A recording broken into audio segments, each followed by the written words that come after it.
Saint Germain's World Trust. Change is on the horizon. Saint Germain's World Trust important. Comte de Saint Germain Sanctus Germanus. Laughter. I won the bet. And to think they thought that they had got the power to keep you from me. I wouldn't have it. I wouldn't have it. But in my vision you were already free. And so it should be for eternity. I've got no time for temporary things. For they're not there when you need them. I've only interest in those things of earth that can be reproduced so that I can see them. And here I've seeded what looks like an orchard. A delightful array of souls. You delight me. Each one, you delight me. You're fragrant like newly baked rolls out of the oven of the Mother Divine. To feed all these who yet wait, thinking somehow that they'd better be good or they'll get turned away at the gate. Or perhaps thinking if they don't hurry on they won't get into heaven. It's too late. Heaven is not about childish fears or anything that would result in sadness and tears. But heaven is that moment when those who are so clear suddenly manifest before you. I've taken flaws out of jewels before so many times it's like a bore. I've been accused of just about everything.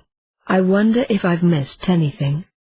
I'm here tonight to simply drop in and to remind you that there's no such thing as sin and all those things that seem to occupy your day and cause you to think, you could have lost your way.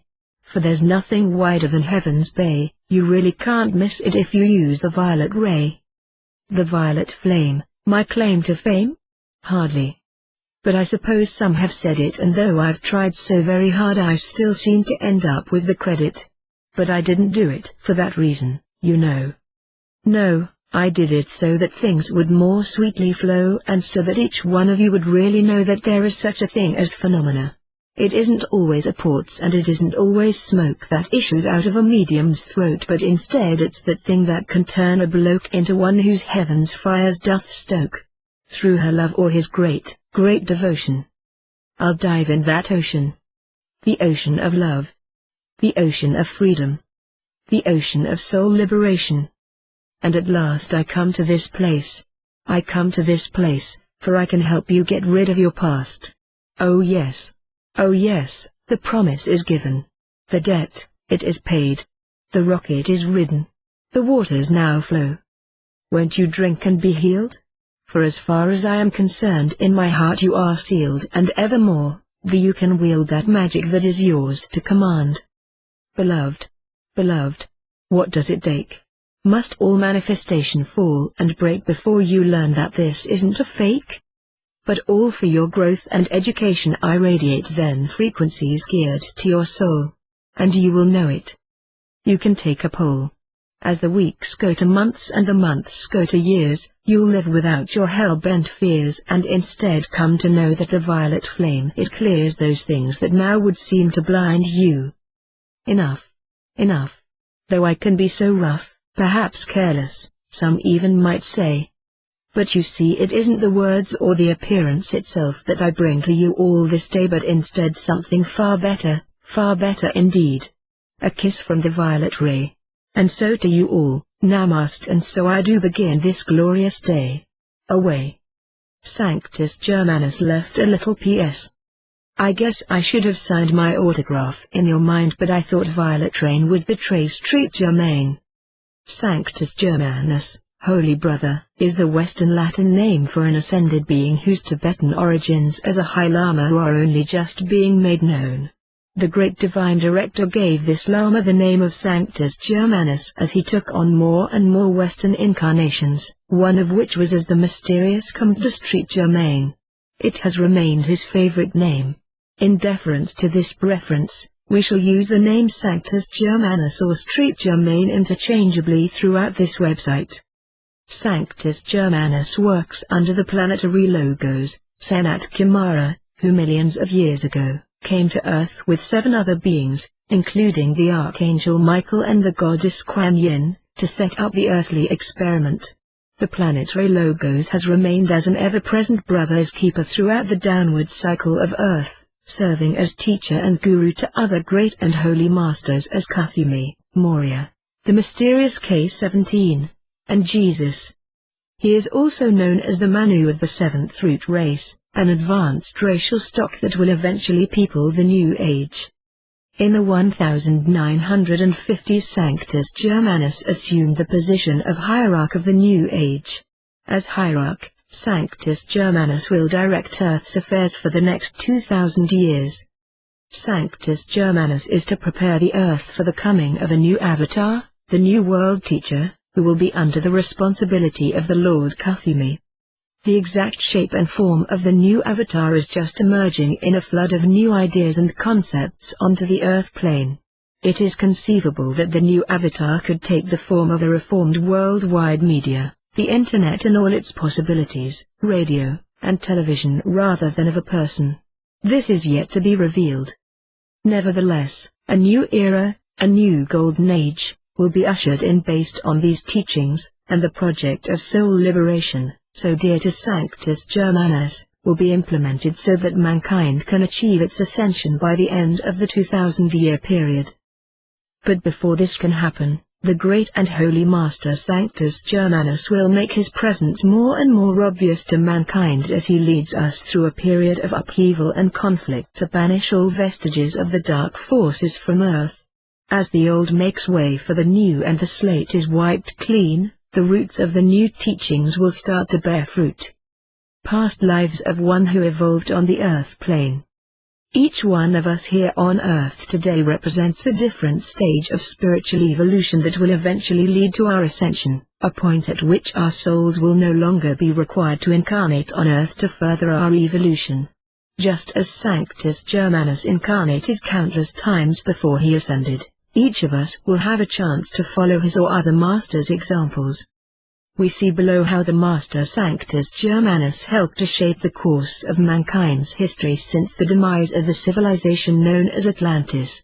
Throughout the thousands of years of reincarnations we can observe two major themes. 1. The nurturing of truth of the ancient wisdom from the child Jesus to the founding of the secret mystery societies that have endured until today, and 2. The liberalization of secular political thought over the centuries that has slowly freed mankind from the tyranny of authority and laid the foundations for future soul liberation. King of the Golden Age in the Sahara. Sanctus Germanus revealed to Jeffrey Ballard, the founder of the I Am movement, the Akashic records of a Golden Age civilization that existed about 70,000 years ago in the Sahara Desert. In this civilization, Sanctus Germanus ruled as king over a fourth-root race population that had emigrated from Atlantis. His reign was complemented by a council of enlightened beings who brought about this golden age of peace and tranquility. In the midst of his reign, the people became more and more obsessed with material and sensual matters, which in their way caused conflict and the scattering of a once cohesive and peaceful civilization. At one point he decided that his people would have to create their own salvation from their ways. He retired into the etheric dimension from where he could influence but not directly rule the people. Another prince, who took over Sanctus Germanus' rule, drove the civilization into ruin, and within a 2,000-year period, the fertile fields and rivers of the Golden Age civilization had been reduced to desert sand. Joseph, the father and protector of the child Jesus. We see the reappearance or Sanctus Germanus as the Joseph, the earthly father of Jesus, many years later at the start of the Piscean dispensation. When Mary reached the age of womanhood, she was betrothed to Joseph, son of Jacob, and a carpenter of Nazareth. Joseph was an upright man and a devoted Essene. Mary told him all the words that the angel Gabriel had spoken to her, and they rejoiced, for they believed that he, the man of God, had spoken words of truth. And when the time was nearly due for Jesus to be born, and Mary longed to see Elizabeth, the wife of Zacharias and mother of the future John the Baptist, so Joseph took her in the direction of the Judean hills. They arrived at Bethlehem at nightfall and decided to spend the night, but Bethlehem was thronged with people going to Jerusalem. The inns and homes were filled with guests. Joseph could find no place to rest but in a cave where animals were kept, and there he took Mary to spend the night. At midnight came a cry, "A child is born in yonder cave among the beasts." And lo, the promised Son of Man was born. Now, when the morning came, Joseph sought out a shepherdess whose home was near, and they prepared a room for Mary and the child. They stayed there many days. In the meantime, Joseph sent a messenger to Zacharias and Elizabeth saying, "The child is born in Bethlehem." Zacharias and Elizabeth took John and headed immediately to Bethlehem with words of cheer. According to Jewish custom, the child was circumcised. And when the temple elders asked, "What will you call the child?" Mary said, "His name is Jesus," as the man of God declared. Beyond the river Euphrates lived the Magians. They were wise, could read the language of the stars, and they divined that a master soul had been born. They could see his star above Jerusalem. Among the Magian priests, there were 3 who longed to see the master of the coming age. They took costly gifts and headed west in search of the child, the newborn king, that they might honor him. One took gold, the symbol of nobility, another myrrh, the symbol of dominion and of power, and the third, gum, the symbol of the wisdom of the sage. When the Magians reached Jerusalem, the people were amazed, and wondered who they were and why they had come. And when they asked, "Where is the child that has been born a king?" the very throne of Herod seemed to shake. King Herod then sent a courtier to bring the traveling Magians back to his court, where he queried them, "Where is the newborn king?" And then they said, "While yet beyond the Euphrates we saw his star arise, and we have come to honor him." And Herod blanched with fear, thinking, perhaps, the priests were plotting to restore the kingdom of the Jews. He wanted to know more about this child that has been born a king. Then Herod called the Magian priests again and said, "Go search, and if you find the child that has been born a king, return and tell me all, that I may go and honor him." The Magians went their way and found the child with Mary in the shepherd's home. They honored him, bestowed upon him precious gifts and gave him gold, gum and myrrh. Yet these Magian priests could read the hearts of men. They read the wickedness of Herod's heart, and knew that he had sworn to kill the newborn king. And so they told the secret to Joseph and Mary and advised them to flee beyond the reach of harm. Then the priests returned homeward, skirting Jerusalem.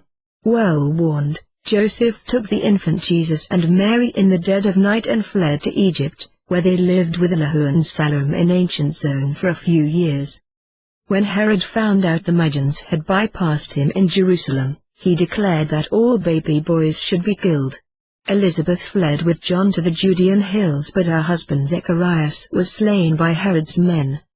It was during this time in exile with Elihu and Salome in Zone that the infant Jesus grew up, learning the secrets and mysteries of the ancient wisdom.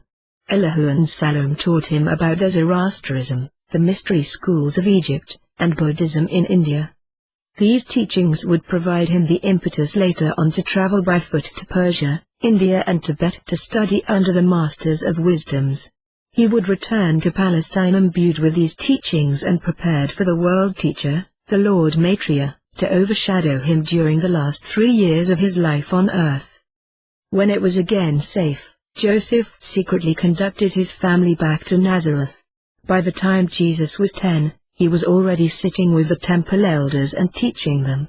When Jesus reached the age of 12, Joseph realized that it was time to release him into the hands of the sages and elders of the Jewish religion for more training. He also took charge of John, son of Elizabeth, after Zacharias had been slain by Herod's men. He saw to it that John was inducted into the Essene sect. John, overshadowed by the spirit of Elijah, became the forerunner, the harbinger, to Jesus' mission on earth, and in the process, was beheaded by Herod. So it was that Sanctus Germanus' incarnation, as Joseph was to assure the child Jesus was protected from the dangers posed by the political rulers of the times, and to see to it that he was properly instructed in the ways of the ancient wisdom. Sanctus Germanus, founder of the Rosicrucian, Mason, and Knights of Columbus movements. It is said that the Master reincarnated at least once per century since his favorite incarnation, as Joseph.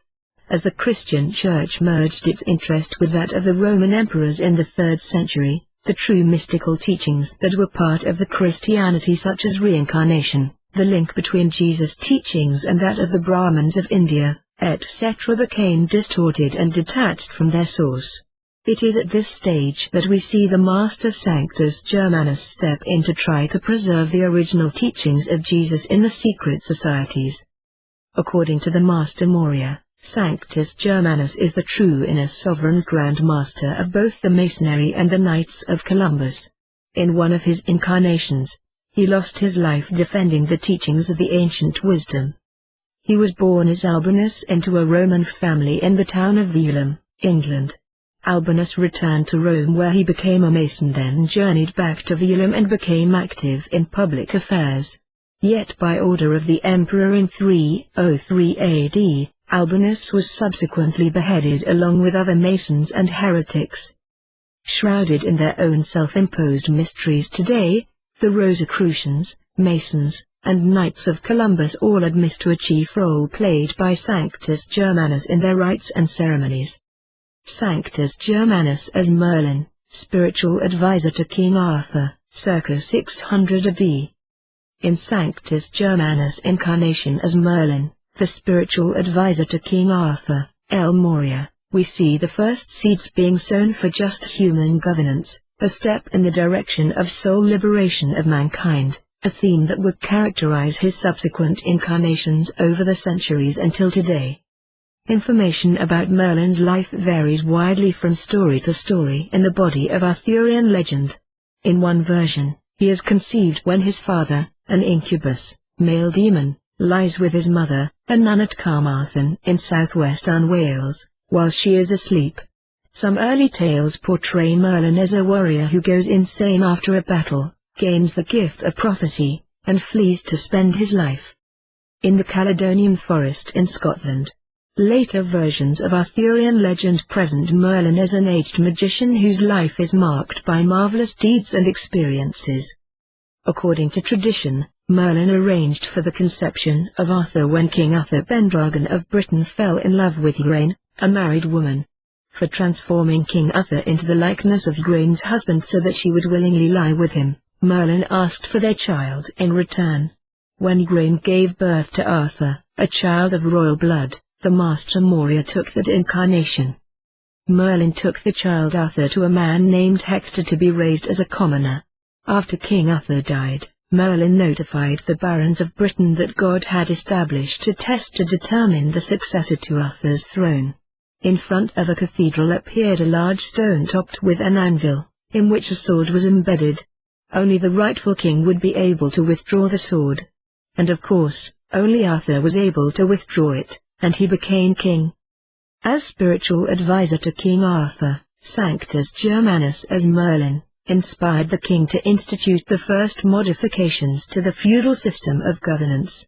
This was the famous Knights of the Round Table, where feudal princes occupied seats around a table, all being considered equal in power. It was through this radical system of governance that King Arthur's realm, England, enjoyed a brief period of unprecedented peace and prosperity, that one brief moment known as Camelot. Under Merlin's advice, the first principles of the rule of law rather than of the sword began to emerge, and upon King Arthur's insistence, a judicial court system was instituted whereby law rather than fiat became the criterion for judgment, and solid observable proof had to be presented in order to condemn a man for a crime. Sanctus Germanus as Roger Bacon, 1211–1294, sowing the seeds of liberal thinking. Sanctus Germanus' emergence as the English scholastic philosopher and scientist and one of the most influential teachers of the 13th century would add another theme to his quest for soul liberation, that of logical, objective thinking. Born in Ilchester, Somersetshire, Bacon was educated at the universities of Oxford and Paris. He remained in Paris after completing his studies to teach at the University or Paris. When he returned to England in about 1251, he entered the religious order of the Franciscans and settled at Oxford. He carried on active studies and did experimental research, mainly in alchemy, optics, and astronomy. Bacon was critical of the methods of learning of the times, and in the late 1260s, at the request of Pope Clement IV, he wrote his Opus Majus, major work. In this work he represented the necessity of a reformation in the sciences through different methods of studying languages and nature. The Opus Majus was an encyclopedia of all science, embracing grammar and logic, mathematics, physics, experimental research, and moral philosophy. The response of the Pope to Bacon's masterpiece is not known, but the work could not have as much effect during Bacon's time, because it reached Clement during the period of his fatal illness. The Franciscans condemned Bacon's revolutionary ideas about the study of science as heretical. In 1278 the general of the Franciscan order, Girolamo Massi, later Pope Nicholas IV, forbade the reading of Bacon's books and had Bacon arrested. After 10 years in prison, Bacon returned to Oxford. He wrote Compendium Studii Theologiae, a compendium of the study of theology, 1292, shortly before his death. Despite his advanced knowledge, Bacon accepted some of the popular but later disproved beliefs of his time, such as the existence of a philosopher's stone and the efficacy of astrology. Although many inventions have been credited to him, some of them undoubtedly were derived from the study of Arab scientists. His writings brought new and ingenious views on optics, particularly on refraction, on the apparent magnitude of objects, and on the apparent increase in the size of the sun and moon at the horizon. He found that with sulfur, saltpeter, and charcoal, a substance, now known as gunpowder, could be produced that would imitate lightning and cause explosions. The previous use of gunpowder by the Arabs, however, has since been shown. Bacon considered mathematics, together with experimentation, the only means of arriving at a knowledge of nature. He studied several languages and wrote Latin with great elegance and clarity. Because of his extensive knowledge he was known as Doctor Admirabilis. 6 of his works were printed between 1485 and 1614, and in 1733 the Opus Majus was edited and published. Sanctus Germanus as Christian Rosencrantz, 14th century, keeping the ancient wisdom alive. Charles W. Leadbeater, the renowned theosophist, says that Sanctus Germanus incarnated as Christian Rosencrantz, a monk interested in occult studies and said to be the founder of the Invisible Order of Rosicrucianism in Germany. We know little of his work, but in his later incarnation as the mysterious Count of St. Germain, Sanctus Germanus is known to have a cipher Rosicrucian manuscript bearing the secret codes of the symbolism used in the Rosicrucian movement.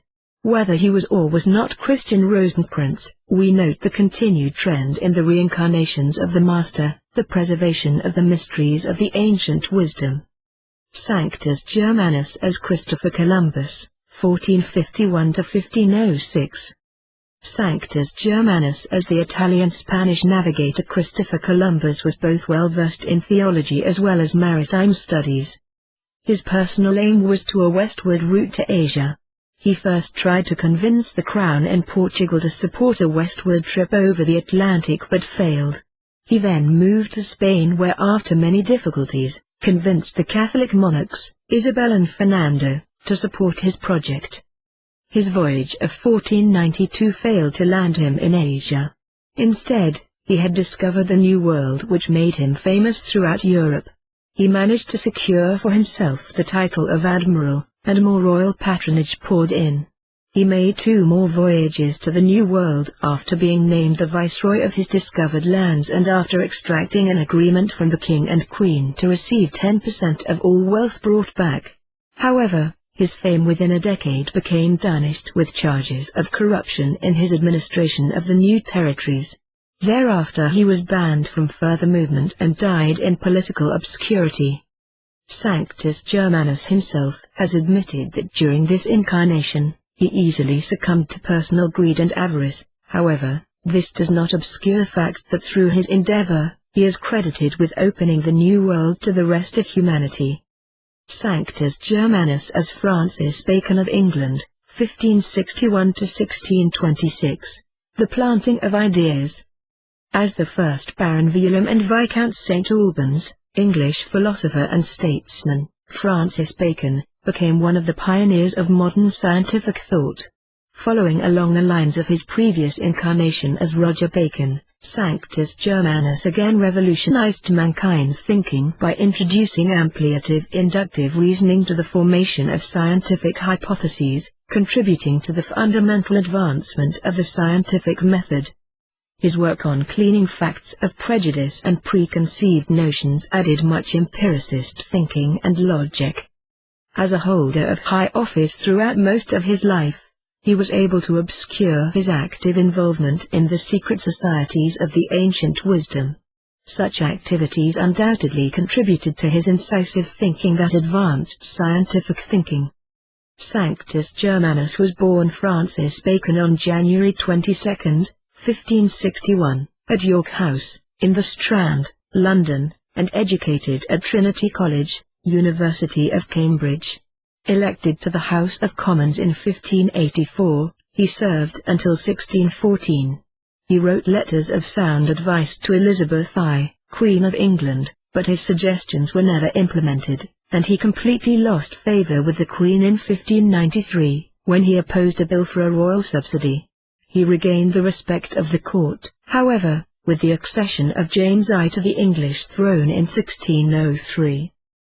Bacon proposed schemes for the union of England and Scotland and recommended measures for dealing with Roman Catholics. For these efforts he was knighted on July 23, 1603, was made a commissioner for the union of Scotland and England, and was given a pension in 1604.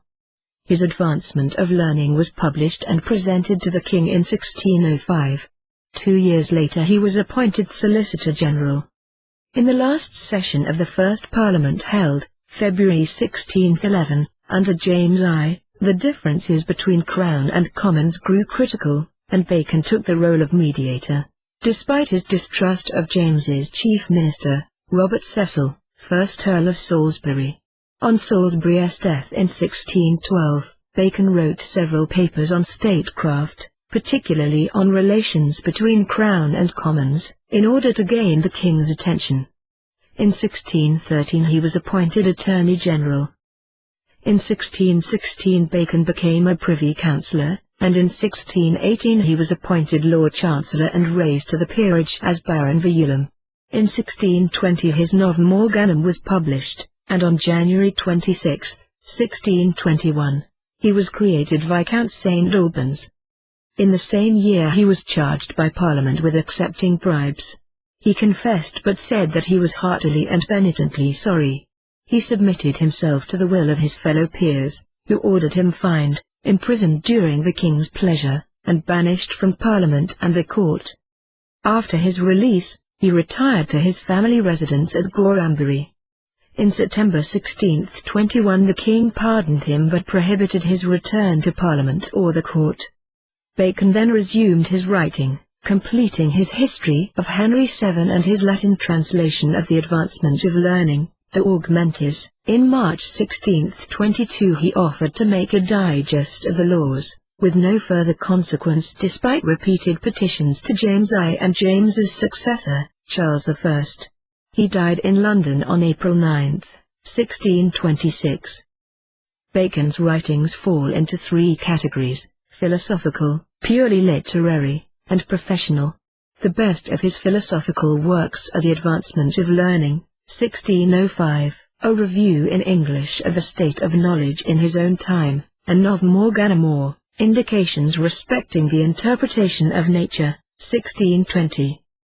Bacon's philosophy emphasized the belief that people are the servants and interpreters of nature, that truth is not derived from authority, and that knowledge is the fruit of experience. This philosophy would in part sow the seeds of revolution in the following century. Bacon is generally credited with having contributed to logic through the method known as ampliative inference, a technique of inductive reasoning. Previous logicians had practiced induction by simple enumeration, that is, drawing general conclusions from particular data.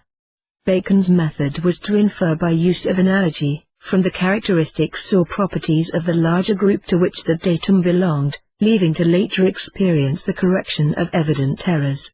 Because it added significantly to the improvement of scientific hypotheses, This method was a fundamental advancement of the scientific method. Bacon's Novum Organum successfully influenced the acceptance of accurate observation and experimentation in science. In it he maintained that all prejudices and preconceived attitudes, which he called idols, must be abandoned, whether they be the common property of the race due to common modes of thought, idols of the tribe, or the peculiar possession of the individual, idols of the cave, whether they arise from too great a dependence on language, idols of the marketplace, or from tradition, idols of the theatre.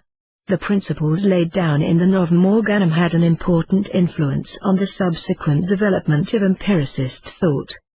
Bacon's essays, his chief contributions to literature, were published at various times between 1597 and 1625. His History of Henry VII, 1622, shows his abilities in scholarly research. In his fanciful New Atlantis, Bacon suggested the formation of scientific academies. Bacon's professional works include Maxims of the Law, 1630, Reading on the Statute of Uses, 1642, Pleadings in Law Cases, and Speeches in Parliament. Bacon was part of the period of Enlightenment, a philosophical movement based on the belief that science and human reason can triumph over political and religious tyranny. An intellectual spirit that knew no national boundaries, it drew proponents from America, England, France, Germany, Italy, Scotland, Spain, and Russia. He is regarded as three English prophets of the Enlightenment along with John Locke and Sir Isaac Newton. American statesman Thomas Jefferson, a disciple of the Enlightenment, agreed with this assessment, ordering for his library in 1789 a composite portrait of the same three men. They had, he wrote to a friend, laid the foundation for the physical and moral sciences of modernity and were the three greatest men that have ever lived, without any exception. It is said that Sir Francis had a secret side to life and served as the Imperator of the Rosicrucian Order, which at that time was a highly secretive organization. He may also have been a leader of the Masons. Sanctus Germanus was to be intimately involved in both earth-shaking revolutions, as we shall see in his next incarnations. Sanctus Germanus as Le Comte de St. Germain, words are put into action. One of the most mysterious characters in modern history is the famous Comte de St. Germain, described by his friend Prince Karl von Hesse as one of the greatest philosophers who ever lived, the friend of humanity, whose heart was concerned only with the happiness of others. Intimate and counselor of kings and princes, nemesis of deceptive ministers, Rosicrucian, Mason, accredited messenger of the masters of wisdom, the Comte de St. Germain worked in Europe for more than a century, faithfully performing the difficult task which had been entrusted to him. The amazing and inscrutable personality in which the adept known as Saint Germain clothed himself was the outstanding topic of conversation among the nobility of the 18th century. During the 112 years that he is said to have lived in Europe, he always presented the appearance of a man about 45 years of age. He was of medium height, with a slender, graceful figure, a captivating smile, and eyes of peculiar beauty. "Oh, what eyes!" sighed the Countess de Hema. "I have never seen their equal." He was an extraordinary linguist, speaking French, German, English, Italian, Spanish, Portuguese, Russian and Swedish without the slightest trace of an accent, and his knowledge of Sanskrit, Chinese and Arabic showed that he was well acquainted with the East. His proficiency in music was equally remarkable. As a violinist he is said to have rivaled Paganini, while his performances on the harpsichord called forth enthusiastic applause from Frederick the Great. His ability to improvise made a great impression on Reim, who met him in Venice in 1710. Saint Germain was also a composer. One of his musical compositions was given to Tchaikovsky. Prince Ferdinand von Lobkowitz inherited a second, while two others, bearing the dates 1745 and 1760, are the property of the British Museum. The Comte de St. Germain was also a painter of rare ability, famed for his power to reproduce the original brilliance of precious stones on canvas. Although he refused to betray his secret, it was commonly supposed that he produced the effect by mixing powdered mother-of-pearl with his pigments. He was highly esteemed as an art critic and was frequently consulted in regard to the authenticity of paintings. The prodigious memory of the Comte de Saint Germain was a constant source of amazement to his friends. He would merely glance at a paper, and days afterward repeat its contents without missing a word. He was ambidextrous, and could write a poem with one hand while he framed a diplomatic paper with the other. He frequently read sealed letters without touching them and was known to answer questions before they had been put into words. Many of Saint Germain's friends had practical proof of his alchemical knowledge. Casanova relates that one day while visiting Saint Germain in his laboratory, the latter asked for a silver coin. In a few moments it was returned to Casanova as pure gold. Saint Germain also possessed the secret of melting several small diamonds into one large stone, an art learned in India, he said. While visiting the French ambassador to The Hague, he broke up a superb diamond of his own manufacture, the duplicate of which he had recently sold for 5,500 louis d'or. On another occasion he removed a flaw from a diamond belonging to Louis XV, increasing the value of the stone by 4,000 livres. On gala occasions he appeared with a diamond ring on every finger and with shoe buckles estimated to be worth at least 200,000 francs. The charming personality of the Comte de Saint Germain made him a welcome guest in the homes of the nobility of every land. But while he often sat at table with his friends, his own food was specially prepared for him in his own apartments. He ate no meat and drank no wine, his favorite beverage being a tea which he prepared from certain herbs, and which he frequently presented to his friends. His extraordinary popularity was due to his prowess as a raconteur, to his well-known intimacy with the greatest men and women of the day, to his familiarity with occult subjects, and especially to the mystery of his birth and nationality, which he consistently refused to reveal. He spoke with feeling of things which had happened hundreds of years in the past, giving the impression that he himself had been present. One evening, while he was recounting an event which had happened many centuries before, he turned to his butler and asked if any important details had been omitted. "Monsieur le Comte forgets," his butler replied, "that I have been with him only 500 years. I could not, therefore, have been present at that occurrence. It must have been my predecessor."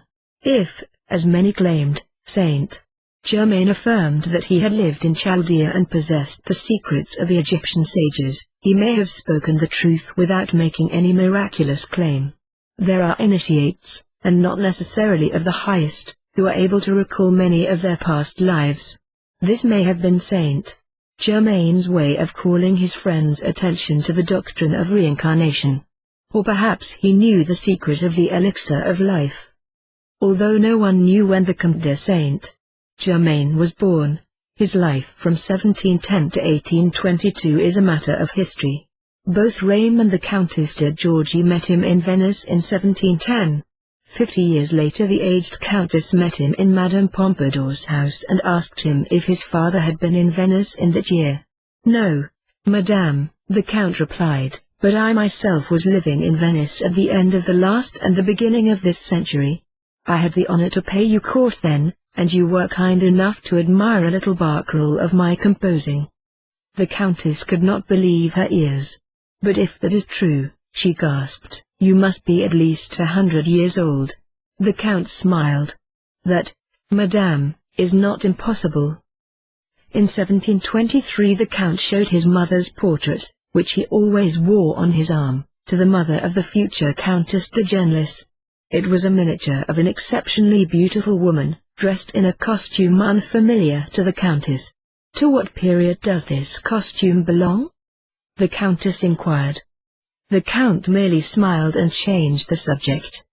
From 1737 to 1742 the Comte de Saint Germain was living in the court of the Shah of Persia, occupied with alchemical research. On his return from Persia he settled in Versailles and became an intimate friend of Louis XV and Madame Pompadour. In the following year he was caught in the Jacobite Revolution in England. From there he went to Vienna, and afterward visited Frederick the Great in his castle of Sanssouci in Potsdam, where Voltaire was also an honored guest. Although Voltaire was opposed to Saint Germain's fellow theosophist Saint Martin, his admiration for Saint Germain was unbounded.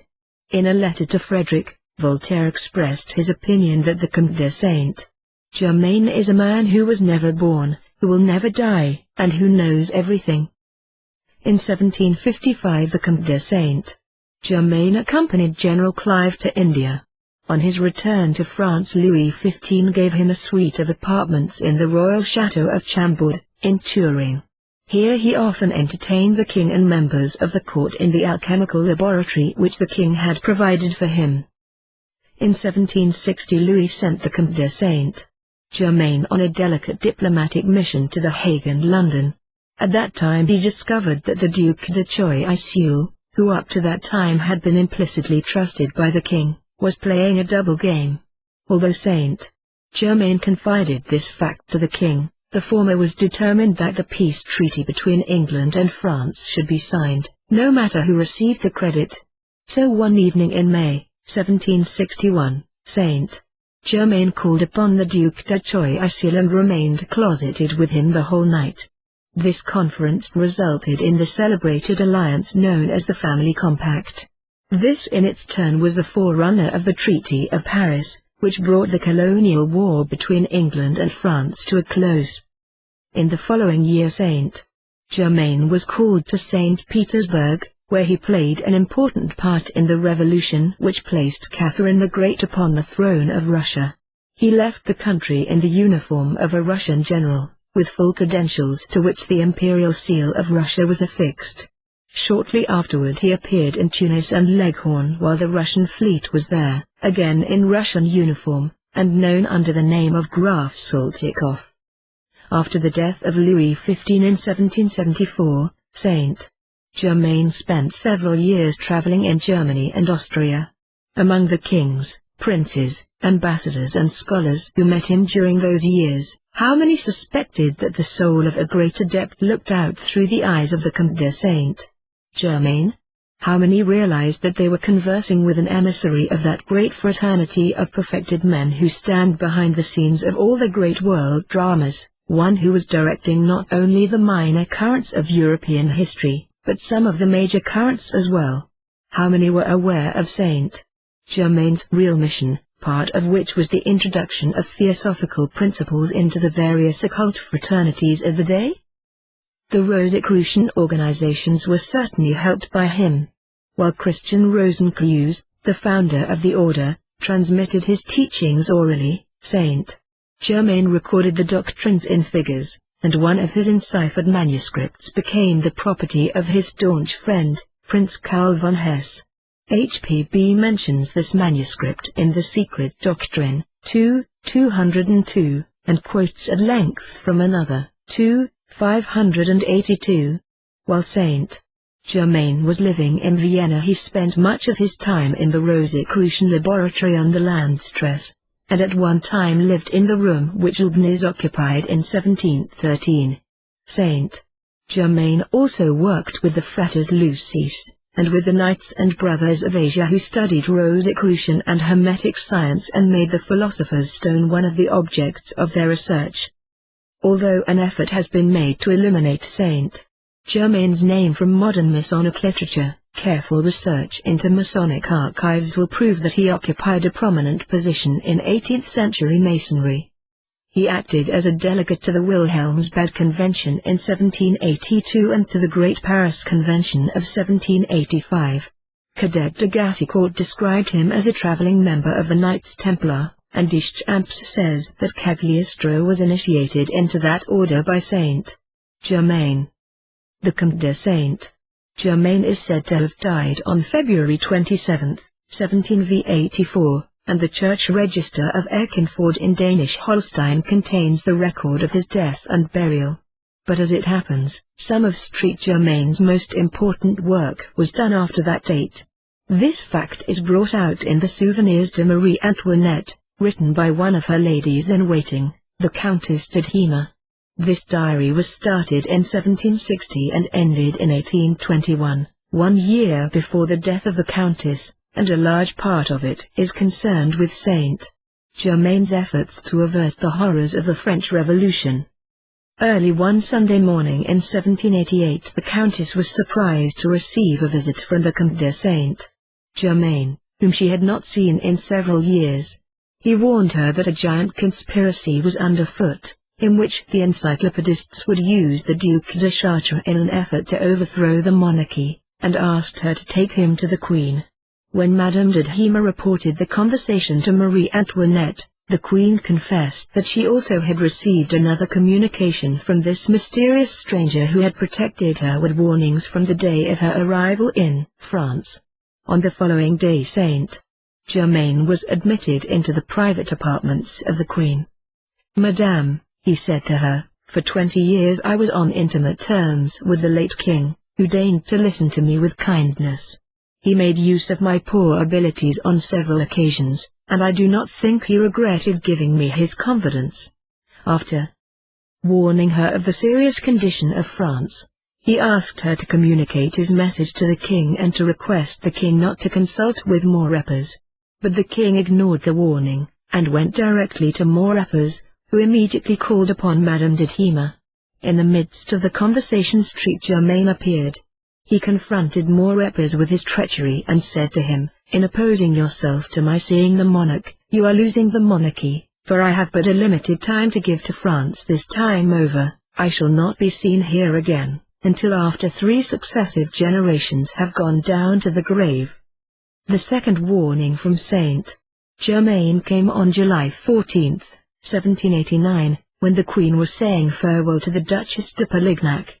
She opened the letter and read, "My words have fallen on your ears in vain, and you have reached the period of which I informed you. All the Polignacs and their friends are doomed to death. The Comte d'Artois will perish." His farewell letter, addressed to Madame de Hima, arrived on October 5, 1789. "All is lost, Countess," he wrote. "This sun is the last which will set on the monarchy. Tomorrow it will exist no more. My advice has been scorned. Now it is too late." In that letter he asked the Countess to meet him early the next morning. In that conversation the Comte de Saint Germain informed her that the time when he could have helped France was past. "I can do nothing now. My hands are tied by one stronger than myself. The hour of repose is past, and the decrees of Providence must be fulfilled." He foretold the death of the Queen, the complete ruin of the Bourbons, the rise of Napoleon. "And you yourself?" the Countess asked. "I must go to Sweden," he answered. "A great crime is brewing there, and I am going to try to prevent it. His Majesty Gustavus III interests me. He is worth more than his renown." The Countess inquired if she would see him again. 5 times more, he answered. "Do not wish for the 6th." True to his word, the Comte de Saint Germain appeared to the Countess de Hima on 5 different occasions, at the beheading of the Queen, on the 18th Brumaire, the day following the death of the Duc d'Enghien in 1804, in January, 1813, on the eve of the assassination of the Duc de Berry in 1820. Presumably, the 6th time was on the day of her death, in 1822. What happened to the Comte de Saint Germain after that date? Did he, as Andrew Lang asks, die in the palace of Prince Karl von Hesse about 1780 to 1785?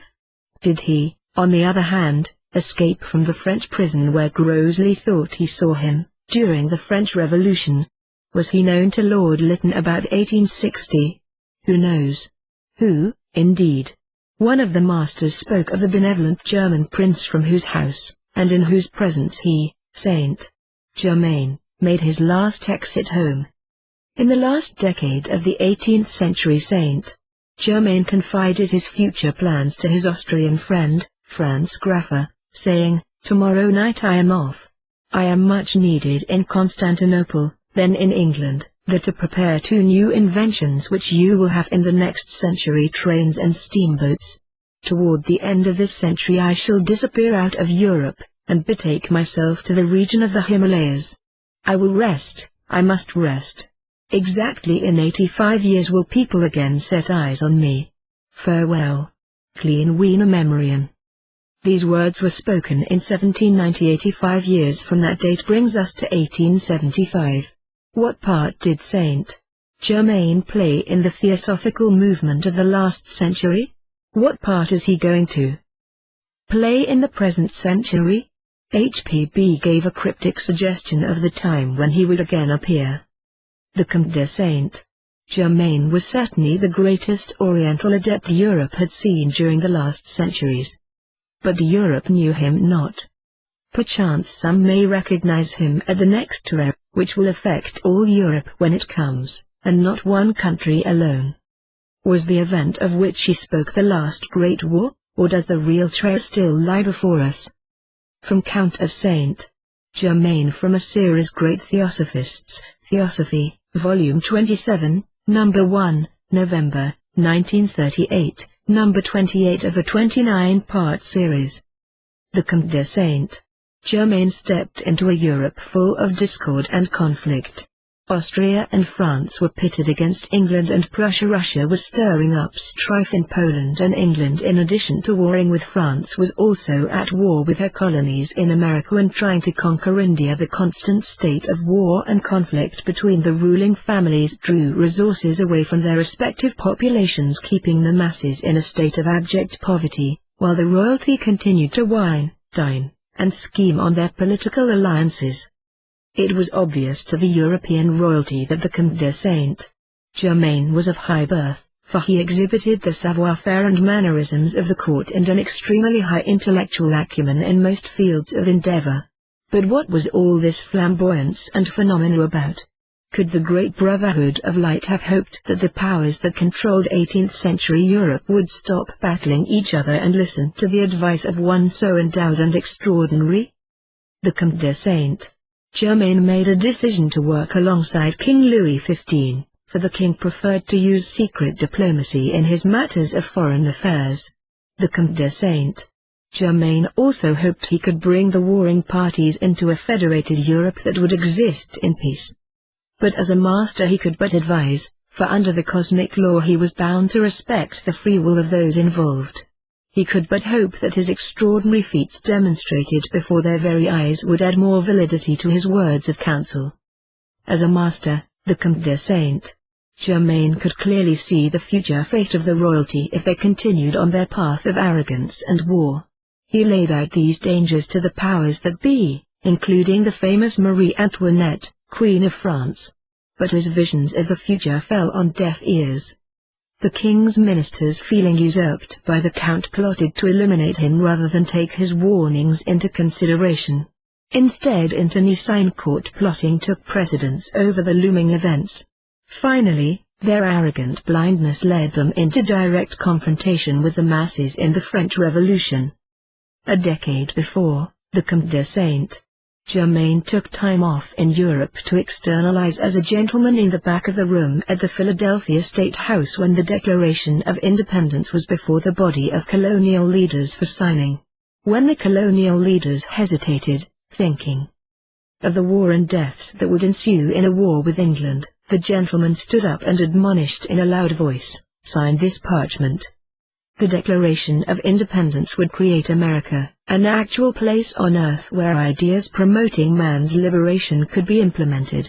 Sanctus Germanus would nurture this creation just as he did as Joseph, the father of the child Jesus. Back in Europe, Sanctus Germanus could not use his powers to strike back at those who sought to kill him. And indeed plot after plot to incarcerate or kill him followed him. No, as an ascended master, that due his enemies would have to be left to the laws of karma.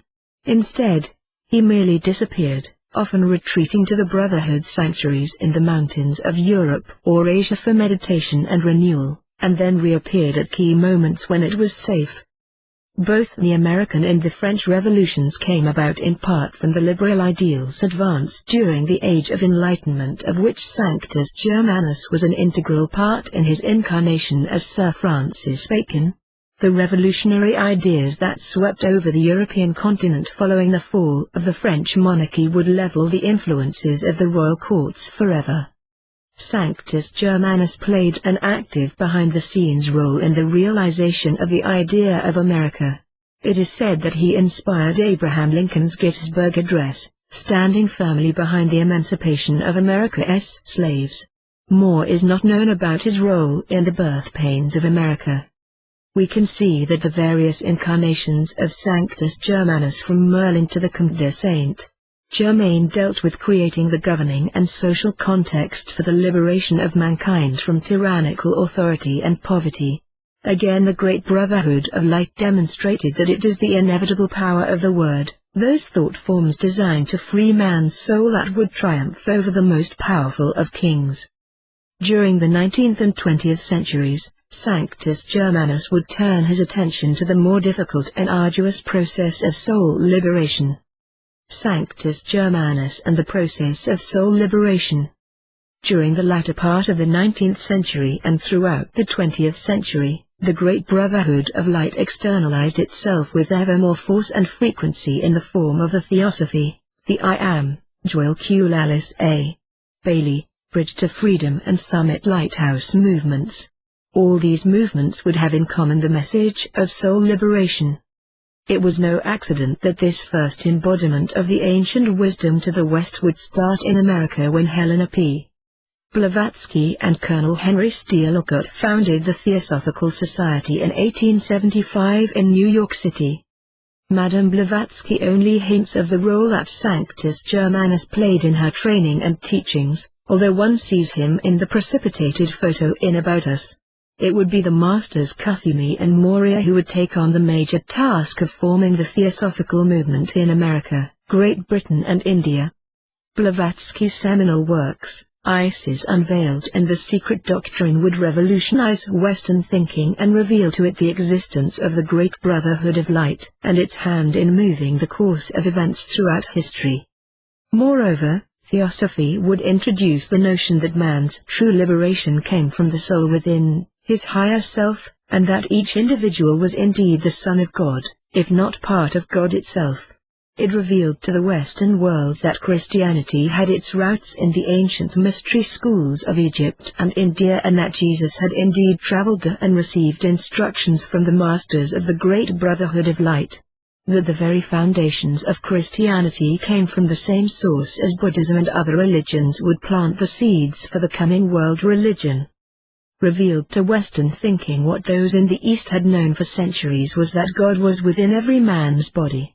He would have to look inward, reconnect with his own soul, and then allow it to infuse his physical body and express itself. This was soul liberation and the salvation of mankind. The Theosophical movement would spread throughout the world by the first quarter of the 20th century, then wane, kept alive by the rich research and insights done by the founders and luminaries during its initial stages of development. Today, their publications continue to provide a firm foundation establishing the ancient wisdom in the Western world. The Tibetan master Jwel stepped in, as internal strife in the Theosophical movement caused it to lose momentum, and dictated an impressive body of teachings to Alice A. Bailey over a period of 40 years. This body of enlightened teachings put in historical and future perspective the ongoing externalization of the Great Brotherhood of Light's activities and revealed the huge body of cosmic laws that governed such activities. It would not be until the 1930s that Sanctus Germanus would again materialize and take a direct hand in the formation of the I Am movement.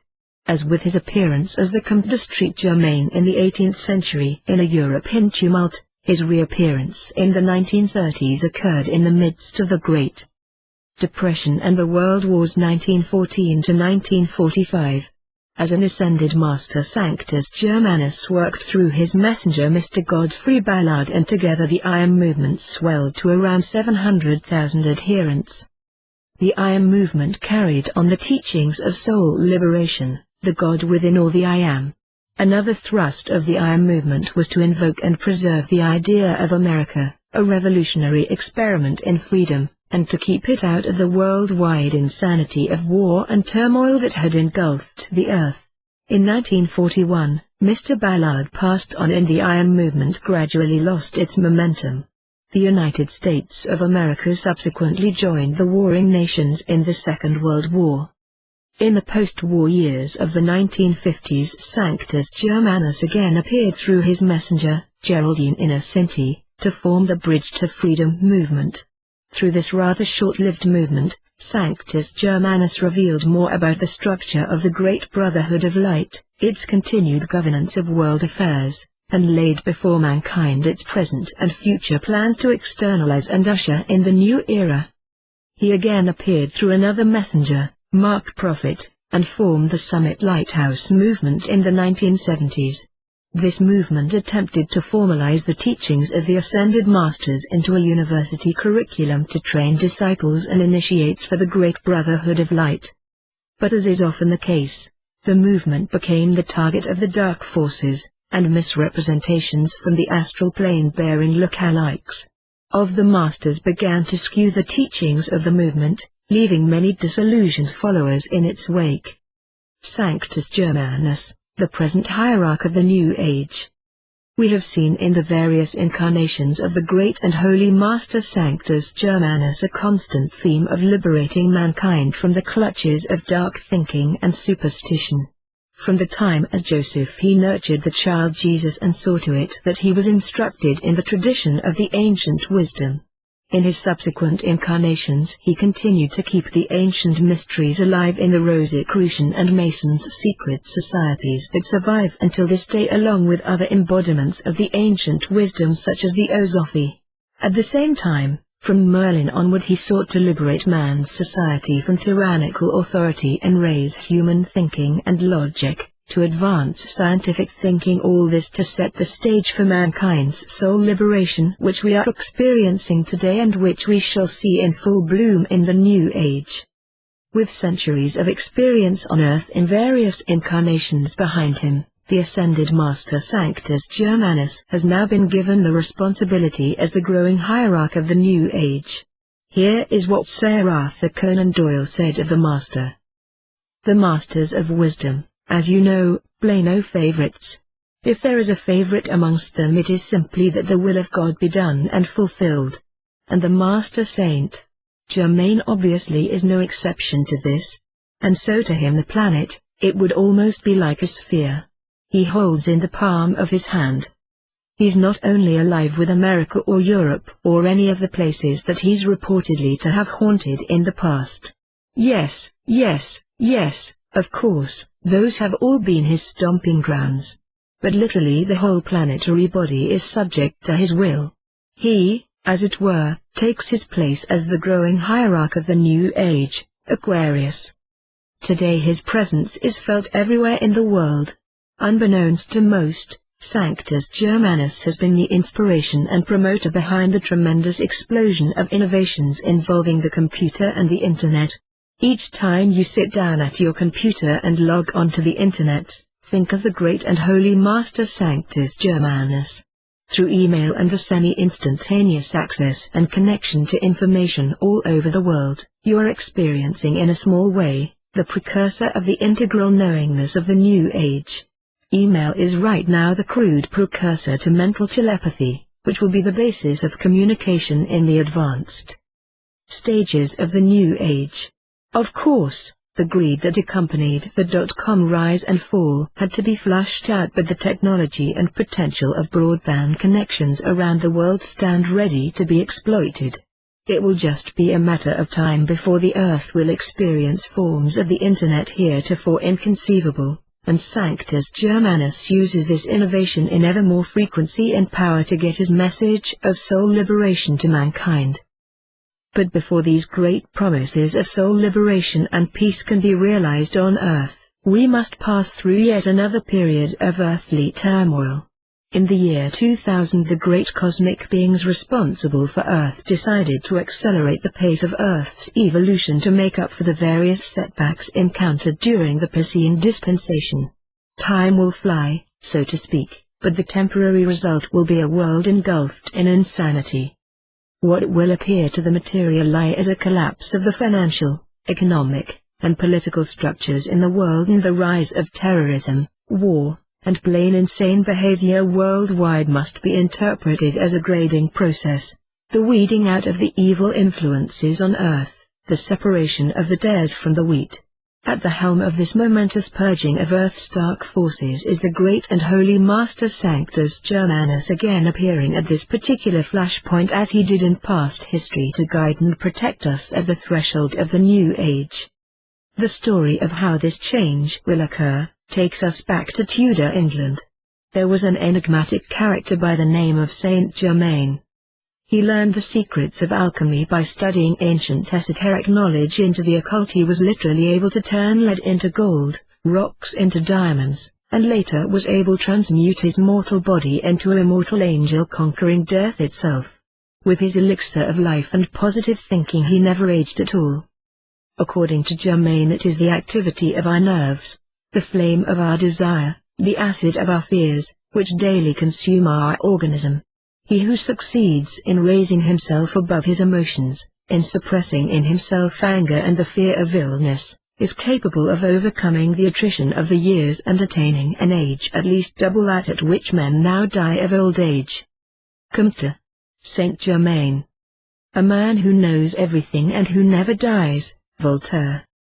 Comte Saint Germain was noted for rubbing elbows with the monarchies, many of which commented on his elaborate shoes studded with $40,000 diamonds and pearls. No one knew their Figure 1. Comte Saint Germain.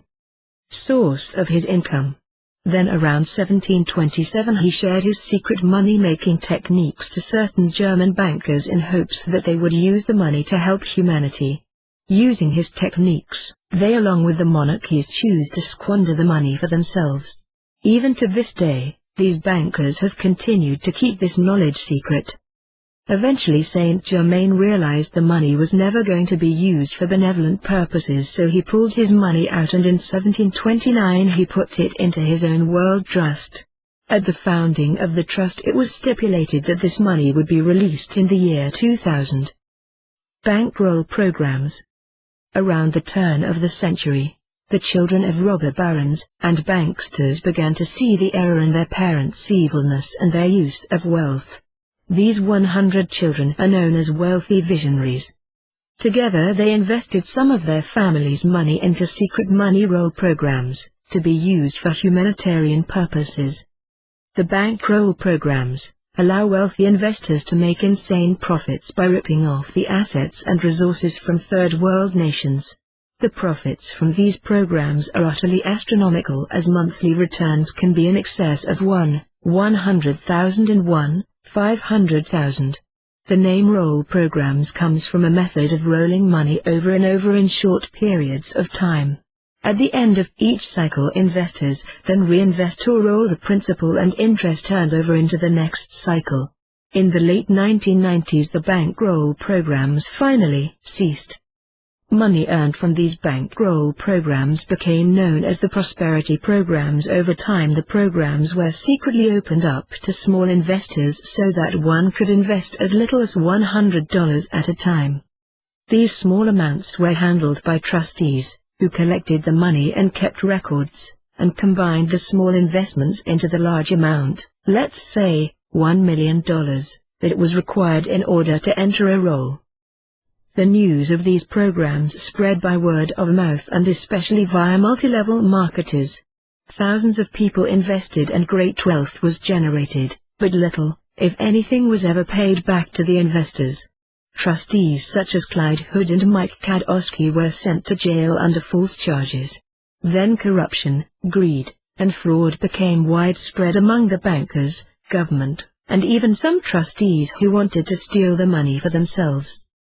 Even the Bush family had their hands in the pot. Using Promise software they could transfer stolen funds without being traced. Many have died because of this wealth, but God has another plan for humanity.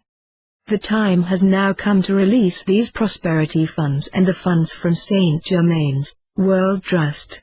This money will be used to buy out all oil corporations, banks, pharmaceutical cartels, and zero out all debt.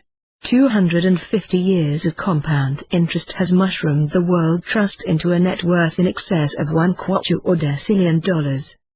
That's one with 40 zeros behind it. This is enough money to buy a gold cube the size of the orbit of Saturn. So astronomical most people will not believe it. The money from the World Trust will be distributed in the following manner. Level 1 World Trust. This is under the trusteeship of Master Saint Germain. At his direction, the World Trust can only be activated for payout at only 2 times during any given year, Easter and Christmas. At Saint Germain's orders, the World Court activates the funding process. This process continues down through the 4 lower levels of trusts to the people, and under certain conditions the funding window remains open until the next holiday funding window begins. For example, if the Easter window is activated, the window can remain open until December 24th, the day before Christmas, at which time it closes. The window remains open only if significant funds are moved to certain designated trusts during a set period of time. If not, the funding window is closed when such deadlines are not met. Level 2. These are the 180 royal trusts under the control of trustees in various sovereign countries. Examples are the French Trust, the Russian Trust, and the Vatican Trust. Level 3. These are the family trusts under the control of trustees of the world's wealthiest families. Examples are Bronfman, Warburg, Morgan, Rothschild, and Rockefeller. Level 4. These are the 250-plus corporate trusts under the control of trustees from powerful companies and corporations. Examples are General Electric, Lockheed, General Motors, Boeing, Carnegie, Ford, Marriott and AT&T. There are 4-5 trustees per trust, which means that approximately 1,200 trustees must sign documents to move money through these trusts. Level 5. These are the Prosperity Program trusts, which represent the various 70-75 bankroll programs which are under the control of designated program trustees. Again, there are 4-5 trustees per trust, or some 350 persons who must sign documents to activate these trusts. Some examples include Bergveen, SBC, ITI, Savage, Morgan, Omega, and Freedom. The largest trust is Freedom, and it must be funded first. It is these trusts that hold the wealth from the enlightened robber baron children. Then finally the funds will be released to the common man. As the funds pass through each trust, the trustee must use only certain designated safe banks and sign the proper documents with only certain designated banking personnel at those banks. Should this process be activated and then be stalled by deceitful bankers, deceitful trustees, etc., and the deadlines for funding to reach certain trusts are not met, the funding window is then closed. This is the problem. Members of the Bush family are blocking the release of these funds. Nazara. Change is on the horizon, and it begins with Nazara. There is much disinformation on the internet pertaining to this law. Sources such as squatloose.com, which is a CIA front, Nazara.org, which is owned by the Bush family, the 33rd Zion Lodge, the NSA, Sherry Shriner, and various internet channelings straight out of CIA land have been spouting much disinformation and confusion on the subject. The information on the Wikipedia even has its facts wrong. Wikipedia gives you the history of Harvey Barnard Nazara Law. If you look closely, this law, it stands for National Economic Stabilization and Recovery Act, which would reform the economy and replace the income with a national sales tax. This law was rejected by Congress in the 1990s. However, there is another Nazara law on the books. This Nazara stands for the National Economic Security and Reformation Act. It's the most groundbreaking reformation to sweep not only this country but our planet in its entire history. The act does away with the Federal Reserve Bank, the IRS, the secret government, and much more. History of Nazara. To understand Nazara's origins, we must go back to the early years of the American Republic. Ever since England lost her most prized jewel, the American colonies, the Royal Crown was looking for ways to take back what was once theirs. The pioneers of our new republic knew the threat that faced the young nation. To ensure its survival, a nobility amendment was passed to prevent anyone who had loyalties to the crown from holding public office. The 13th Amendment was approved by Congress and the House of Representatives in 1810. It was ratified by all the necessary states into law on March 12, 1819. It reads as follows. 13th Amendment. If any citizen of the United States shall accept, claim, receive or attain, any title of nobility or honor, or shall, without the consent of Congress, accept and retain any present, pension, office or emolument of any kind whatever, from any emperor, king, prince or foreign power, such person shall cease to be a citizen of the United States, and shall be incapable of holding any office of trust or profit under them, or either of them.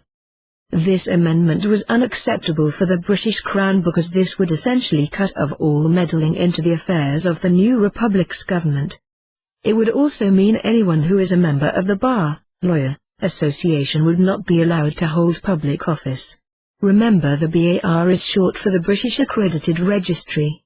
This amendment is technically still in effect today, and therefore all the laws that have been made by lawyers remains unconstitutional, as they are not allowed to be U.S. citizens. This is why England fought in a war with us in 1812. Washington, D.C. was burned to the ground and the original documents which proved this was indeed a law were destroyed. The British monarchy knew the American people would never tolerate British rule again, so they offered back the Republic to the people with one exception. The 13th Amendment was to be removed from the Constitution. Nearly 200 years have now since passed. We have been conquered and yet we don't know it. Then we had the Civil War, which was really about the Rothschild family trying to gain control of the South's cotton industry.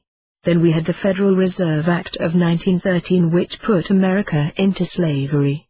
Finally, in the early 1990s we started to see a change. Nazara. The beginnings of Nazara takes us back to the early 1970s when the banks were foreclosing on farmers' mortgages all over the United States.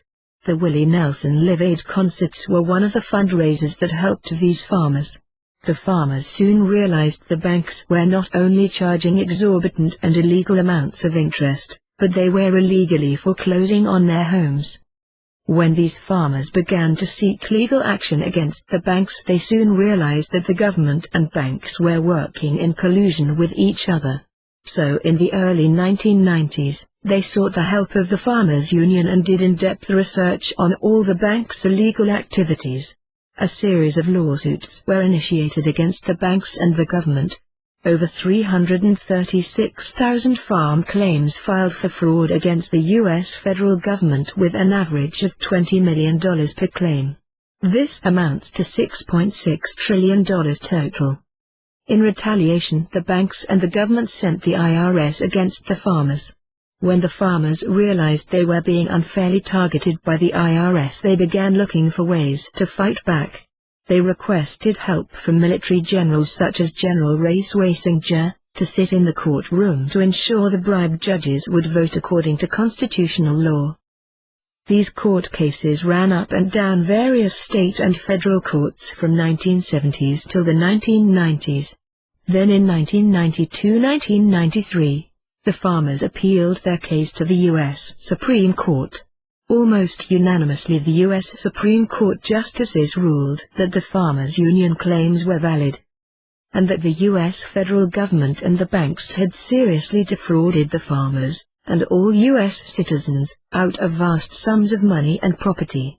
Furthermore, the court ruled the shocking truth that the IRS and the Federal Reserve were unlawful, that the Income Tax Amendment was never ratified by the U.S. states, and that the U.S. government had illegally foreclosed on farmers' homes with the help of federal agencies. Irrefutable proof of such was presented by a retired CIA agent. He provided testimony and records of the bank's illegal activity, to lead further evidence that the Farmers Union claims were legitimate. The justices recognized that to remedy this situation, massive reformations would be required. Now, when rulings are made by the U.S. Supreme Court, one or more justices are assigned to monitor the progress on how the rulings are carried out. In this case, 5 justices were assigned to a committee to develop steps to implement required government and banking reformations. As the justices went about developing the required reformations, they enlisted the help of experts in economics, monetary systems, banking, constitutional government and law, and many other related areas. The justices built coalitions of support and assistance with thousands of people worldwide. These thousands of people working to bring us Nazara have been named White Knights. This term White Knights was borrowed from the world of big business hostile takeovers. It refers to how a vulnerable company is rescued from a hostile takeover by a White Knight corporation or wealthy person. This term is a most accurate term, for these White Knights are working behind the scenes to stop the madness. After the trial, the damages process name was changed to bank claims. From 1993 through 1996, U.S. citizens filed bank claims against the banks and the federal government through the U.S. Treasury Department to obtain payment for the damages as specified by the U.S. Supreme Court. This process closed in 1996. Gag order. Due to the groundbreaking changes required, an extremely strict gag order was placed on everyone directly involved, and the court case records. Anyone who broke this gag order would receive the death penalty. Furthermore, all court records were sealed until after all the reforms are completed. To maintain this secrecy, the case details for the docket number assigned to the Farmers Union case were changed. As a result, doing a search for this case will fail to reflect the correct information until after the reformations are made public. At every step of the process, anyone directly involved has been required to sign an agreement to keep the U.S. Supreme Court's process of implementing the required reformations secret, or face charges of treason which are punishable by death. This gag order was placed on all media personnel, government officials, and bank employees. This is why Alex Jones or TV news anchors will not talk about this on air. Nor will Wikipedia tell you the truth behind the law. Nor will Sherry Shriner, who is nothing more than a CIA stooge. Minnesota Senator Paul Wellstone was about to break the gag order, but before he could, his small passenger plane crashed, killing his wife, daughter, and himself. Accords. To implement the required changes, the 5 justices spent years negotiating how the reformations would occur. These agreements, known as accords, were made with the U.S. government, the Federal Reserve Bank owners, the International Monetary Fund, the World Bank, and with numerous other countries including the United Kingdom and countries of the Eurozone. The U.S. banking system reformations require the Federal Reserve Bank system be absorbed by the U.S. Treasury Department and the bank's fraudulent activities stopped. Plus, remedies will need to be made to U.S. citizens for past harm due to fraud. The U.S. banking reformations will impact the entire world, and therefore the IMF, World Bank, and other countries had to be involved. As the years began to pass, the military generals who originally helped the farmers soon realized that the government had no intentions of implementing the accords. So, the justices authorized the reformations be put into the form of a 75-page document known as the National Economic Security and Reformation Act, NASARA. NASARA implements the following changes. 1. Zeroes out all credit card, mortgage, and other bank debt due to illegal banking and government activities. 2. Abolishes income tax. 3. Abolishes IRS, creates 14% flat rate non-essential new items only sales tax revenue for government. 4. Increases benefits to senior citizens. 5. Returns constitutional law to all our courts and legal matters. 6. Establishes new presidential and congressional elections within 120 days after NASARA's announcement. 7. Monitors elections and prevents illegal election activities of special interest groups. 8. Creates new U.S. Treasury currency, rainbow currency, backed by gold, silver, and platinum precious metals. 9. Initiates new U.S. Treasury bank system in alignment with constitutional law. 10. Eliminates the Federal Reserve System. 11. Restores financial privacy. 12. Retrains all judges and attorneys in constitutional law. 13. Ceases all aggressive, U.S. government military actions worldwide. 14. Establishes peace throughout the world. 15. Initiates first phase of worldwide prosperity distribution of vast wealth which has been accumulating for many decades. Every American citizen over the age of 21 will receive $100,000 a month for 11 years. The law requires that the farmer's claims to be paid first before the general public receives funds. Remember, these funds will come from the Level 5 Trust, bankroll programs. 16. Releases enormous sums of money for humanitarian purposes. 17. Enables the release of new technologies such as free energy devices, pollution cleanup, and sonic healing machines. This law was passed secretly on March 9, 2000 by Congress. It was voted on by 7 members of Congress, which were the only ones constitutionally allowed to hold office. This is because the Nobility Amendment prevents anyone with ties to the Crown from holding office. Plus, NASARA requires all Congress members to resign immediately, so all the corrupt members of Congress refuse to vote. From its very inception, Bush Sr., the false Congress, and major bank houses, and the Carlyle Group opposed NASARA. Secrecy was maintained by revising the official congressional registry. The details of the bill number for NASARA were revised to reflect a commemorative coin and revised again more recently. Our members of Congress will not tell us any of this because they have been ordered by the U.S. Supreme Court justices to deny the existence of NASARA or face charges of treason punishable by death, and some members of Congress have actually been charged with obstruction and threatened with treason charges. Therefore, all members of Congress pretend that NASARA has not been passed in order to comply with the justice's gag order. This is why there are no public congressional records. The unelected cloned President Bill Clinton and his puppet masters have no interest in signing NASARA into law. So, the military generals enlisted the help of the elite Naval SEALs and the Delta Force. Together they stormed the White House and under gunpoint forced Bill Clinton to sign NASARA into law. This occurred on October 10, 2000. Before NASARA is announced to the public, it is stipulated that the original farm claims must be paid out first in with gold or precious metals-backed currency as stipulated by the Constitution. Therefore they cannot be paid in Federal Reserve notes, which is not money anyway. The $6.6 trillion is to be distributed in the form of ATM debit cards from the new gold-backed treasury system. This money will come from the bankroll programs originally set up by benevolent Illuminati families. The only catch is to release these funds. They must first be released by Goldman Sachs and Bank of America, which are owned by the Rockefeller and Bush cabals.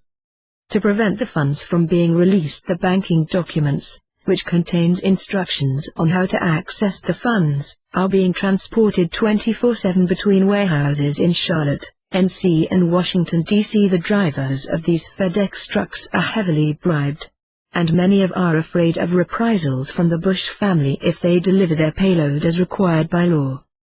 One time when these packets were returned to Washington, D.C., Bush placed them under military guard.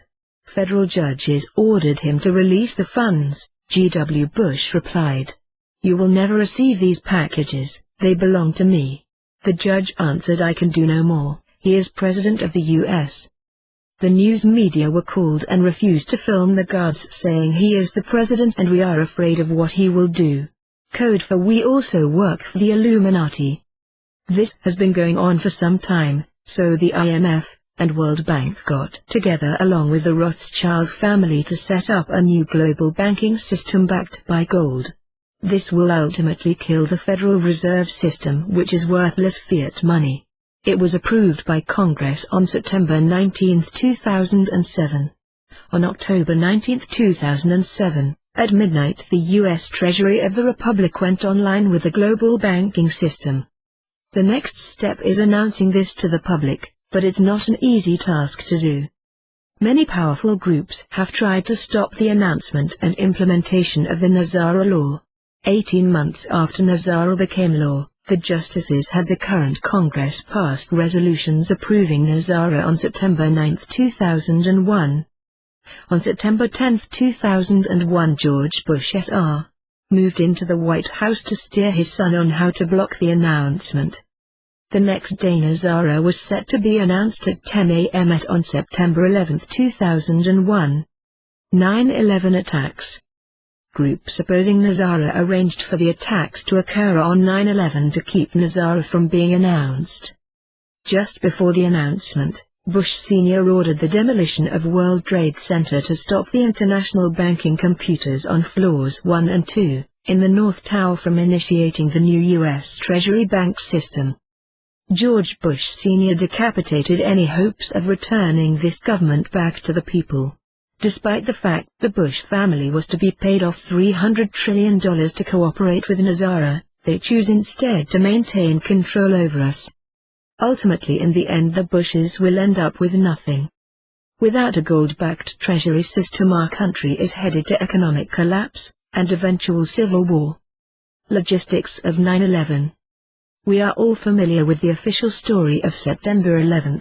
4 jetliners were hijacked by groups of 4 and 5 Arabic men armed with box cutters, who flew 3 of the 4 jets into the Twin Towers and Pentagon. The World Trade Center, weakened by the fires, collapsed into piles of rubble. Later that afternoon, the 47-story Building 7 collapsed due to fire, a fact which most people are unaware of. The FBI had compiled a list of hijackers within 3 days, and so it was obvious that Osama bin Laden had masterminded 9/11 from caves in Afghanistan. With that in mind, there was no need to seriously investigate 9/11. The problem is when one investigates the conflicts of interest and red flags, we find a long series of improbable coincidences. It is standard operating procedure, SOP, to scramble a jet fighter whenever an airliner goes off course or radio contact is lost. Between September 2000 and June 2001, interceptors were scrambled 67 times. In 2000, jets were scrambled 129 times. The Air Traffic Control System continuously monitors air traffic and notifies NRAD of all deviations. NRAD is responsible for monitoring air and space traffic continuously, and is prepared to act immediately to threats and emergencies. It has the authority to order units from the Air National Guard, the Air Force and other armed services in pursuit of airliners in trouble. With this in mind, what would cause the massive breakdown in the chain of command? According to the Pentagon, NRAD was conducting a mock terrorist drill on 9/11. This is why they were unable to scramble jets in time. This seems to conflict with Secretary of Transportation Norman Mineta's testimony before the 9/11 Commission. He reports that at the time of the attacks, both Dick Cheney and himself was in the Presidential Emergency Operations Command Center. Norman recalled an officer coming in every few minutes to question the vice president if NRAD should continue to stand down and not shoot the airplanes out of the sky. During the time that the airplane was coming into the Pentagon, there was a young man who would come in and say to the vice president, "The plane is 50 miles out. The plane is 30 miles out." And when it got down to the plane is 10 miles out, the young man also said to the vice president, "Do the orders still stand?" And the vice president turned and whipped his neck around and said, "Of course the orders still stand. Have you heard anything to the contrary?" The airplanes which flew into the Twin Towers were military aircraft, as no normal 747 could maneuver the way they did. Remember, the hijackers nearly flunked out of flight school. How are they able to maneuver an airplane in such a way even expert pilots could not? These planes were most likely flown using autopilot because all 5 planes had their black box in-flight recorders turned off at the same time. The recorder is turned off when the airborne warning and control system takes over the craft. The planes were controlled using the U.S. Air Force's QRS-11 triaxial remote guidance system called GPLS. Essentially, it's a gyro on a chip. It uses GPS satellite technology and electronics implanted in the Boeing aircraft, allowing them to be controlled remotely.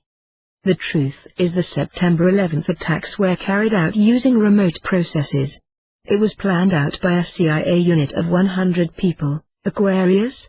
In August of 2001, this group carried out the attacks and staged the so-called cell phone calls purported to be from passengers on the commercial airlines by using voice impersonation technology and other remote technologies. This same CIA group also created the conspiracy story of 19 Arab hijackers, many of whom were either dead or in jail in the Middle East. As for the airline passengers on 9/11, they were probably gassed aboard their plane and then sent to either the Amtrak facility in Kansas City, Kansas, or the FEMA crematorium in Terre Haute, it to be incinerated. Explosions in WTC. The official NIST's, National Institute of Standards and Technology, investigation is often cited as proving the theory that planes and fires caused the collapses. Yet the report fails to mention how the buildings could collapse due to fire without a historical precedent of any steel-framed skyscraper collapsing other than a controlled demolition. In the entire report, only 2 sentences in a half-page section gives us hints as to what really happened. This troublesome issue is avoided by placing them outside the scope of its investigation, claiming that global collapse was inevitable after the initiation of collapse. A striking distinction of the World Trade Center collapse was the pulverization of the concrete into dust and gravel before it hit the ground. This can be seen in videos which show the towers mushrooming into vast clouds as they fall, leaving only twisted pieces of steel and no large pieces of concrete. While the building is collapsing, you can see puffs of smoke exploding each floor out in a timed demolition. These puffs of smoke are called sprites, which explode outward 10 to 15 floors below the rubble as the building collapses. This would suggest the detonators were on a timed circuit set to go off in a controlled manner. This also explains why the building collapsed in a free fall. An unobstructed free fall using Newtonian physics would be 6 seconds.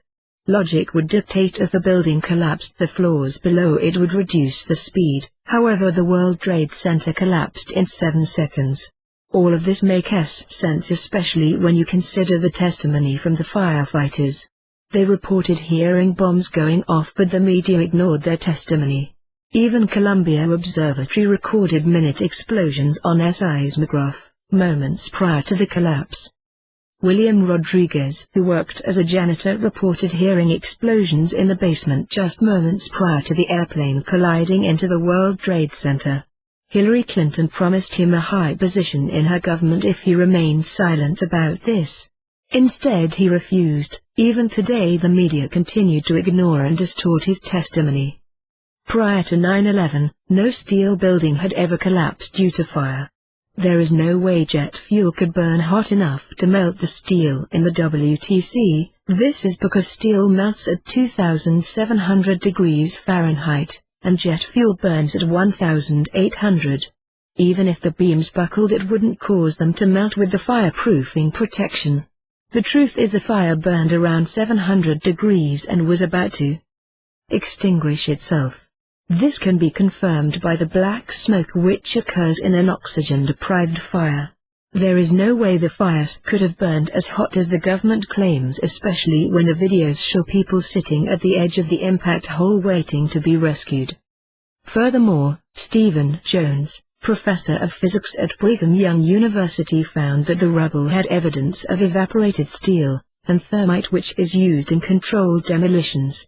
In order for steel to evaporate, it would require temperatures in excess of 5,000 degrees Fahrenheit. Even 3 weeks after the World Trade collapsed, there were still areas of rubble which were so hot firefighters could not go near it. Maybe this explains why the government was so eager to ship all the evidence, rubble, to China and South Korea. This was crime scene, and by removing the evidence the government violated crime scene laws. Oddly enough, the company which was given the task to do this was none other than Controlled Demolition Incorporated. It's funny thing, with all this heat, how come the terrorists' passports which linked Al-Qaeda to the attacks failed to burn in the inferno as claimed by the government? So now the question is, how did those explosives get into the building without anyone noticing it? On the weekend of 9/8 and 9/9 there was a power down condition in the South Tower. For 36 hours there was no electrical supply from the 50th floor and up. This would mean there would be no security cameras, security locks on doors. Maintenance workers reported seeing engineers coming in and out of the building, and the sound of heavy objects moving around on floors which were supposed to be unoccupied. Even more red flags are raised when one considers the fact that bomb-sniffing dogs patrols were halted on September 6, 2001. So who allowed this to happen? Securicom, later renamed Stratosec, was responsible for the security of the WTC complex.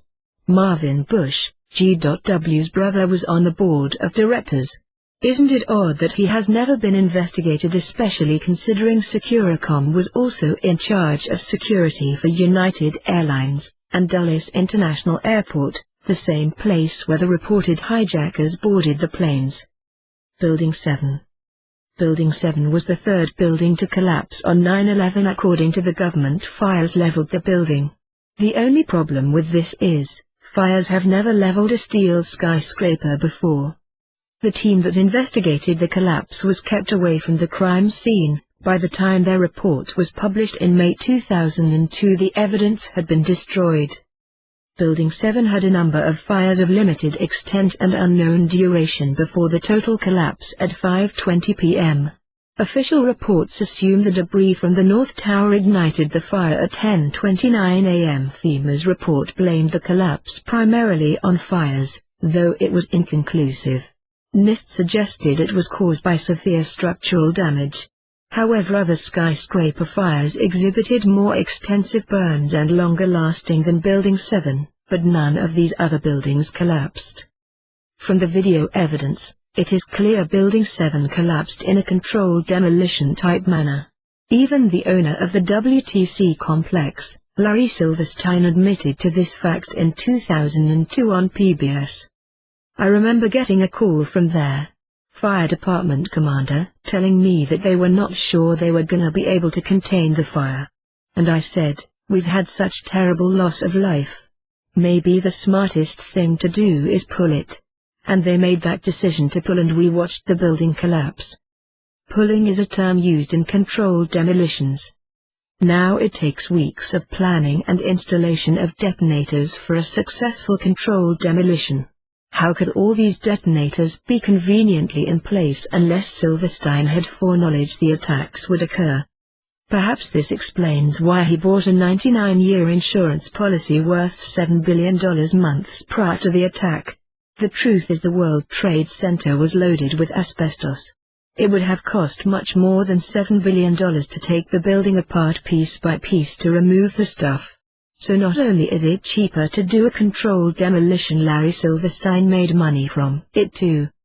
Buildings which were much closer to the World Trade Center sustained more damage yet did not collapse due to fire. So how is it that Building 7, which was 2 buildings away from the North Tower, developed these fires when it wasn't hit with a plane? Maybe this can be answered when we look at who has the most to gain from the destruction of this building. The following are the prime suspects in the 9/11 collapse. In WTC 7, the seconds was storing thousands of files related to pending Wall Street investigations on companies such as Enron and WorldCom. Conveniently, these documents were destroyed when the building collapsed. Other tenants in WTC 7 include the IRS, CIA, Secret Service, FBI, and Department of Defense.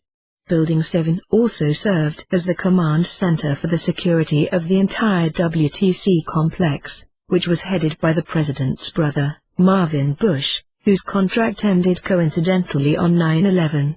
It was also host to then Mayor Rudy Giuliani's Office of Emergency Management Command Center. This was built on the 23rd floor, in 1998 as a bunker for emergencies such as 9/11. It had bullet and bomb-resistant windows, its own water and air supply, the ability to withstand 160 miles per hour winds, and a full commanding view of the entire WTC complex. Interestingly, on 9/11 Giuliani didn't bother to put the center to use, even though that's what it was built for. He decided instead to set up a makeshift command center down the street. Isn't it strange that the official 9/11 Commission report choose to omit any reference to Building 7? What else are they hiding from us? What happened to the debris from Flight 93 in Pennsylvania? It was mysteriously missing, with the only evidence left, a 15-foot hole in the ground. The truth is Flight 93 was intended to hit Camp David. If you go to YouTube you can hear the actual sound bites from the new networks which announce Flight 93 hit Camp David. Seriously folks, 9/11 was totally scripted that day. Camp David was targeted by our government because it was the anniversary of the Camp David Accords, which was the 1978 Israeli-Egypt peace treaty. Israel is actually a state within the United States, so it's really the US-Egypt peace treaty. By blaming the Muslims it would have given our government another excuse to bomb the Middle East. Why was there no investigation in the put options on American Airlines stock? Why was members of the Bin Laden family flown out of the country on 9/11 when all other planes were grounded? Where did the missing $700 million stash of gold stored under the WTC complex disappear to?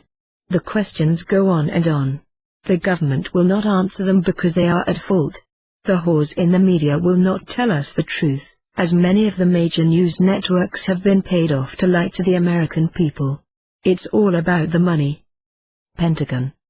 There is no way a 124-foot wide Boeing 757 airplane could fit into a hole 15-18 feet wide. So what hit the Pentagon if it wasn't a passenger airplane? Unfortunately the government confiscated most evidence covering up what happened. After the impact, Pentagon officials confiscated 80 video cameras which were focused on the Pentagon, and eyewitnesses had to sign non-disclosure agreements. To date only one of these videos has been released and this video is only 4 frames. All we can conclude from the video is a blurry metal bogey of some sort hit the Pentagon. It is safe to rule out a 757, because such a large aircraft flying at 450 miles per hour would literally be torn apart from turbulence created while flying under 60 feet in altitude. The truth is Bush ordered the destruction of the Pentagon building to prevent this country from returning back to constitutional law. Remote pilot technology was used to fly a small white private plane loaded with explosives into the Pentagon at the exact location of the White Knights in their new Naval Communications Center. At the time they were coordinating activities supporting Nazar's implementation nationwide. Al-Qaeda. Every time Bush says we are in a war against terrorism, the terrorists they are referring to are not Al-Qaeda, the terrorists are the American people. Patriot Acts 1 and 2 will eventually take away basic constitutional liberties such as a trial by jury and search warrants. Furthermore, anyone who tries to cash their refund from the Nazara Trust funds are arrested under the Patriot Act and Homeland Security Gestapo. When one takes a closer look at the secret memos and executive orders, the intent of the elite is clear. We are now living in a police state just like our Nazi leaders have always planned for us. He who trades liberty for security, deserves neither and will lose both. Thomas Jefferson. The Bush family and the Bin Laden family are in fact best friends. They were both business partners in Saudi oil and members of the Carlyle Group. According to Patrick Bellringer, the Bush family was protecting Bin Laden. He checked into the Mayo Clinic in Rochester, MN prior to September 11, 2001 seeking medical treatment for his kidney problems. The hospital gave him and his family a floor unto themselves for privacy. He later died on December 26, 2001 from kidney, renal failure and lung complication. The big lie by the US government is to keep the people believing there are terrorists out there to get us. It's hard to have a war on terrorism if there are no terrorists. Furthermore, the media refuse to investigate how a dying man can survive on a dialysis machine in remote Pakistani caves for over 6 years. When you analyze the video footage, the seismic data, and eyewitness accounts, the government's conspiracy theory just does not make sense. This fictional story has given Bush an excuse to send the US military to Afghanistan, Iraq, and create Patriot Act 1 and 2. Now you know why on 9/11, Bush Jr. sat in a classroom reading a children's book about a pet goat for 7 minutes, as if this epic cosmic tragedy was no big deal. Now our country remains at war and the media covers up the amount of body bags coming out of Iraq. Nor do they report the real death totals on 9/11. The actual death count is 30,700. No one questions the insanely small numbers given out by the government because New York City is a large place. People who have lost loved ones do not make contact with others who have died in 9/11. So they have no way of knowing how many truly died, especially when their government lies to them. The following death totals comes from the Pleiadian Commander-in-Chief Hatton, more on who he is later. Casualties report March 2003 till January 2007. Iraq War U.S. soldiers killed 11,600 U.S. soldiers, war injuries 22,800 U.S. civilians killed 5,000 U.S. soldier bodies dumped into Persian Gulf 7,000. Iraqis killed 960,000 Iraqis injured 555,000. Official data of the U.S. Department of Defense, January 26, 2007 confirmed U.S. soldiers dead 3,063 U.S. soldier, hostile injuries 22,884 U.S. soldier non-hostile injuries and disease victims 24,823 casualties.org. Afghanistan War U.S. soldiers killed 680 U.S. soldiers. War injuries 660. Afghans killed 36,000 Afghans injuries 67,400. Official data of the U.S. Department of Defense U.S. soldiers official deaths 494 projects.washingtonpost.com, Fallen, Afghanistan, page 4. 9/11 World Trade Tower disaster people killed that day 30,700 total deaths to date resulting from this disaster 56,600 number of the 30,700 picked up by Starship that day 20,400. U.S. Government. Official death toll 2,752 U.S. Government. Officially identified 1,527.